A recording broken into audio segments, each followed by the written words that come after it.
Film diawali di sebuah wilayah negara Nepal. Terlihat beberapa kelompok pemberontak telah menguasai wilayah tersebut. Kemudian di dalam sebuah ruangan, seseorang tentara bayaran sedang disekap dan disiksa karena sebelumnya tentara bayaran tersebut mencoba menyelamatkan seorang miliarder China yang telah mereka sandra. Di sisi lain, pasukan elit yang dipimpin oleh Barney Ross menggunakan mobil lapis baja. Mereka pun menerobos masuk ke wilayah tersebut untuk menyelamatkan miliarder China itu dari para pemberontak.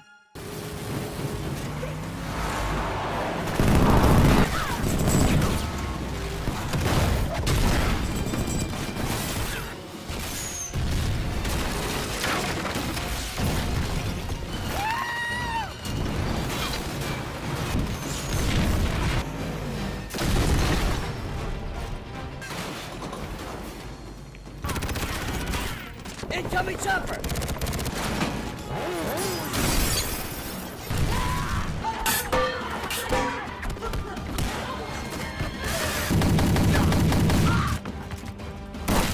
Di lain sisi, terlihat pimpinan pemberontak akan menghabisi tentara bayaran tersebut.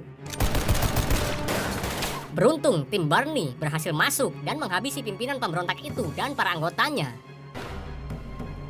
Betapa terkejutnya, ternyata tentara bayaran yang disekap adalah Trench, teman lama seperjuangan Barney. Di situ, Trench mengatakan kalau dia juga memiliki misi yang sama, menyelamatkan miliarder China tersebut. Namun karena hanya seorang diri, dia pun harus tertangkap. Where's your team? Waiting. Mereka pun segera keluar membawa miliarder Cina itu pergi dari sana. Go!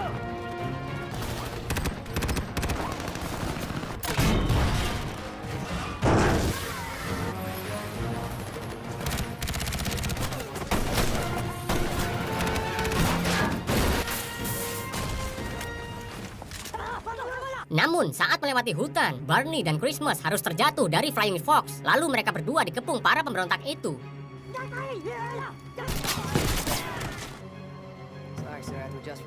Beruntung ketika mereka akan ditangkap, tiba-tiba para pemberontak tersebut ditembaki oleh seseorang. Ternyata orang tersebut adalah Billy, seorang sniper handal yang baru menjadi tim Barney.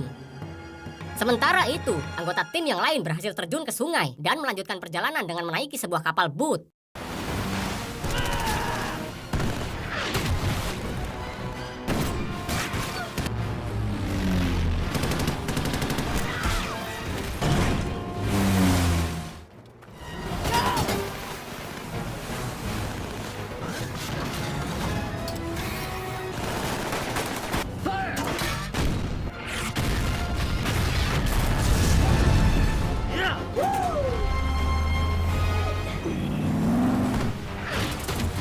Climb, baby.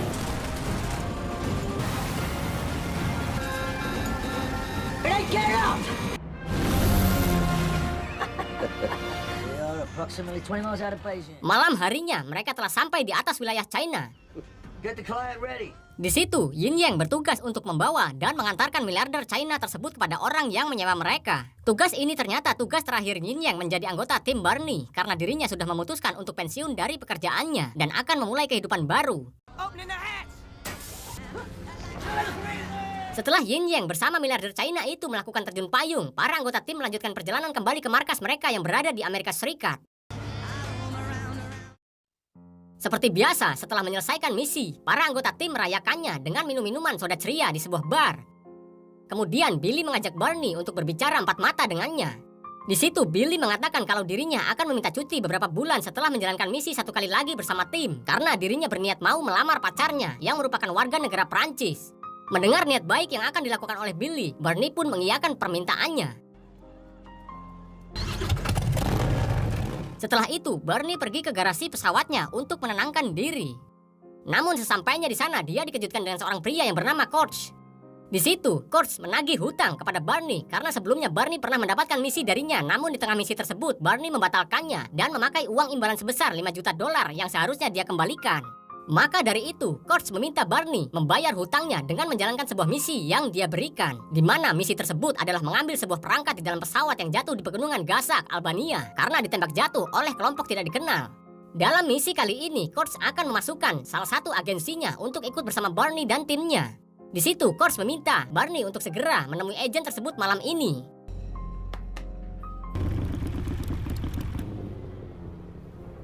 Kemudian Barney bertemu dengan seorang agen yang diutus oleh Coach, yang ternyata agen tersebut adalah seorang wanita yang bernama Maggie Chang. Alasan Coach mengirim Maggie karena hanya dia salah satunya agen yang mampu membuka perangkat tersebut, yang mana kode akses perangkat itu akan berubah setiap 120 detik. Setelah berkenalan, Barney pun menginfokan kepada Maggie untuk bersiap karena mereka akan berangkat besok jam 5 pagi. Nice meeting you. I think it's a mistake you coming along. Are you playing games with me? Singkat cerita, keesokan paginya, semua tim dan Maggie tengah mengudara di atas pegunungan Gasak, Albania. Kemudian pesawat mereka pun akhirnya sampai dan mendarat di tepi sungai pegunungan Gasak. Lalu mereka melanjutkan perjalanan ke lokasi jatuhnya pesawat dengan berjalan kaki. Sebagai seorang sniper, Billy ditugaskan oleh Barney untuk mencari tempat yang lebih tinggi agar dapat mengawasi area tersebut. Setelah berjalan cukup jauh, Barney mendapat info dari Billy kalau bangkai pesawat itu telah dia temukan. Di sana, Barney membagi tim yang mana Billy ditugaskan ke tempat yang lebih tinggi, sementara Barney, Maggie, dan Christmas masuk ke bangkai pesawat tersebut dan anggota yang lain berjaga di luar. Is this it? Yes, it's here. Barney meminta Caesar dan Christmas untuk membantunya menahan pintu agar Maggie tidak terjepit saat menjalankan tugasnya. I'm losing my grip. Maggie, let it go. No, I can do it. Stop me. Got it. Misi pun selesai, kemudian Barney dan timnya segera pergi dari sana. Billy the Kid. Namun ketika Barney memanggil Billy agar keluar dari persembunyiannya, mereka semua dikejutkan dengan kedatangan sekelompok orang di sana. Drop the weapons now. Don't do it. Kelompok itu dipimpin oleh seorang pria bernama Gene Villain. Ternyata maksud dan tujuan Villain adalah ingin meminta data perangkat itu dari tim Barney dengan mengancam kalau mereka tidak mau menyerahkan data perangkat tersebut serta senjata yang mereka bawa, maka Billy akan dibunuh.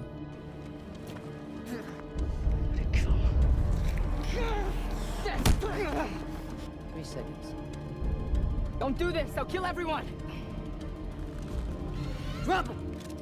Barney yang merasa nyawa anggotanya lebih penting, dia pun terpaksa menyerahkan data perangkat itu. Lie down with your face. Kemudian sebuah helikopter datang ke tempat tersebut untuk menjemput Villain dan anggotanya.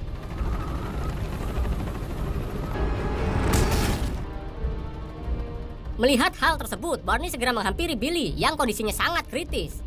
Sebelum menghembuskan nafas terakhir, Billy memberikan sebuah surat kepada Barney dan memintanya untuk memberikan surat itu kepada kekasihnya. Barney yang penasaran dengan data perangkat tersebut bertanya kepada Maggie. Maggie mengatakan kalau isi data perangkat itu adalah sebuah peta yang menunjukkan posisi tempat tersimpannya 5 ton plutonium di sebuah area tambang peninggalan Rusia. This kid died so some dead back can make bombs. I'm so sorry. Kemudian Barney dan anggotanya memberikan penghormatan terakhir kepada Billy dan menguburkannya secara layak. Dari sinilah Barney mulai berencana untuk melakukan balas dendam terhadap Villain dan meminta anggotanya untuk melacak keberadaannya. Sementara itu, Villain telah tiba di area tambang tersebut. Lalu salah satu anak buahnya melaporkan kalau penggalian sedikit terhambat karena banyaknya para pekerja yang tewas akibat kelelahan dan kelaparan. Di sisi lain, di dalam pesawat, Maggie telah menemukan titik lokasi keberadaan Villain melalui radar pesawat. Setelah itu, mereka pun melanjutkan perjalanan dengan mengendarai sebuah mobil truk tua. Setibanya di sebuah klub malam, Barney dan Christmas bertemu dengan beberapa pria yang memiliki tato di leher sama seperti Villain.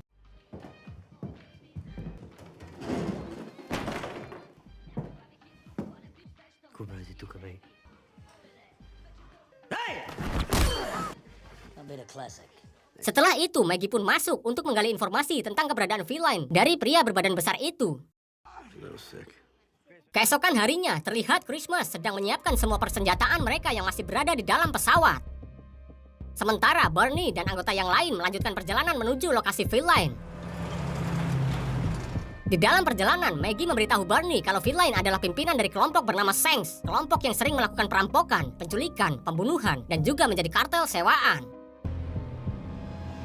Karena hari mulai gelap, Barney memutuskan untuk beristirahat di sebuah kota tua yang tidak ada penduduknya.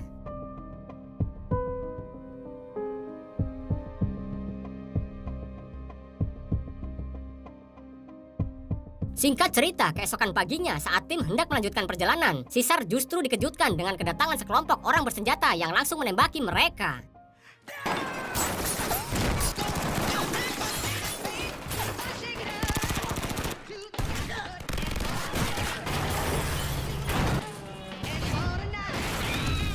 tengah baku tembak tersebut, terlihat Bernie dan timnya mulai kehabisan peluru dan terpojok.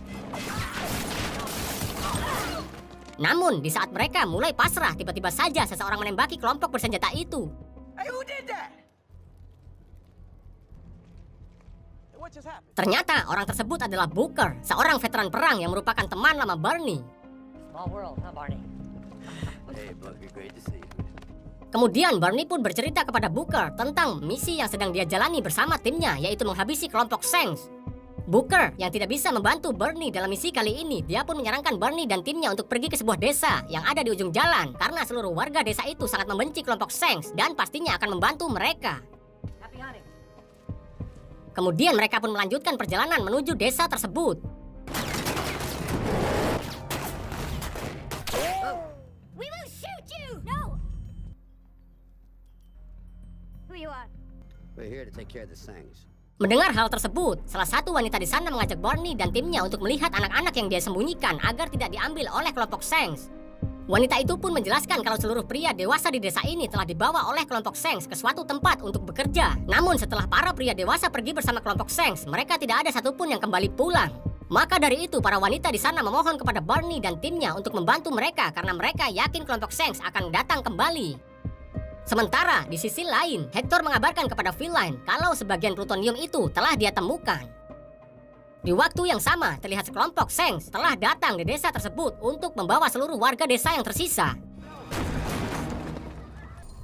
Ultrason, by the power vested in.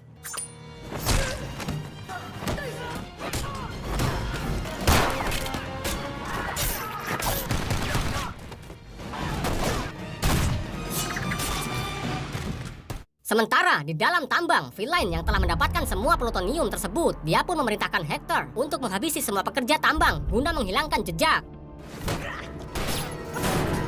Singkat cerita, dari kejauhan, Bernie dan timnya sedang memantau penjagaan di luar tambang. Akan tetapi, mereka tidak menemukan jalur yang aman untuk dilalui.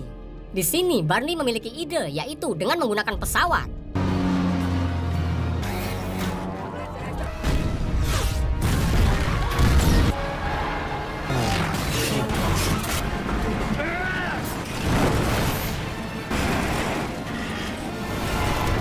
Setelah berhasil masuk ke dalam tambang dan merusak pesawat, Bernie dan timnya segera menghabisi para kelompok Shanks yang akan membantai semua pekerja di sana. Sementara itu, Feline yang telah berhasil membawa semua plutonium, dia pun segera meledakkan tambang tersebut.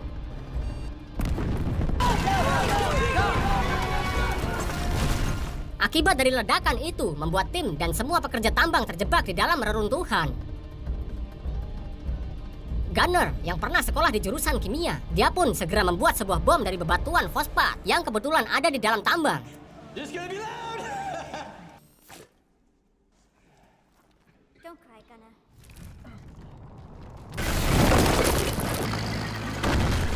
Akan tetapi, tiba-tiba saja dinding batu tersebut dihancurkan dari luar oleh Trench yang datang dengan sebuah alat pengebor untuk membebaskan mereka.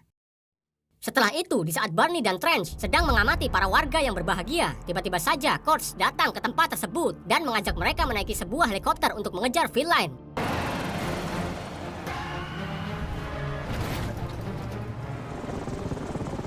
Di tengah jalan raya terlihat tim Bernie telah bersiap menghadang rombongan mobil truk yang digunakan Feline membawa plutonium.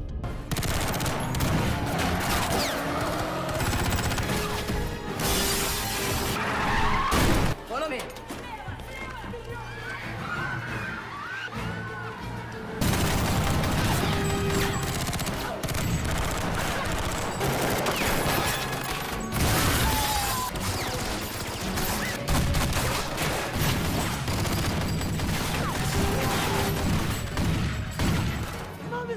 Let's go! Start helicopter.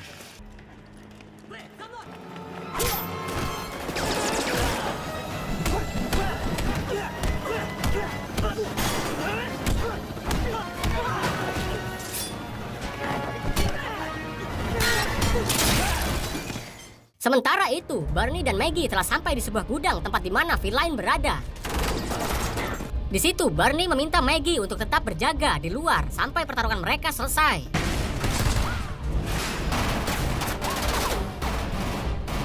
Namun setelah peluru senjata Feline habis, dia pun menantang Bernie untuk berduel dengan tangan kosong.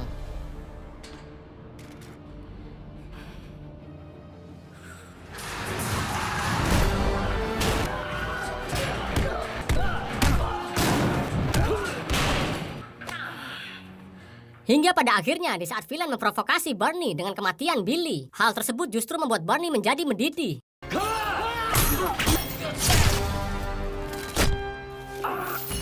Tidak lama setelah itu, terlihat Barney dan Maggie memberikan sebuah kantung yang berisi kepala villain kepada Coach sebagai bukti bahwa dirinya telah berhasil mengalahkan kelompok Shanks dan merebut kembali plutonium itu. Nice touch. But nice. Lalu sebelum mereka berpisah, Coach memberikan sebuah pesawat kepada Barney dan timnya sebagai hadiah dari misi yang telah mereka selesaikan dengan baik. Kemudian film pun berakhir.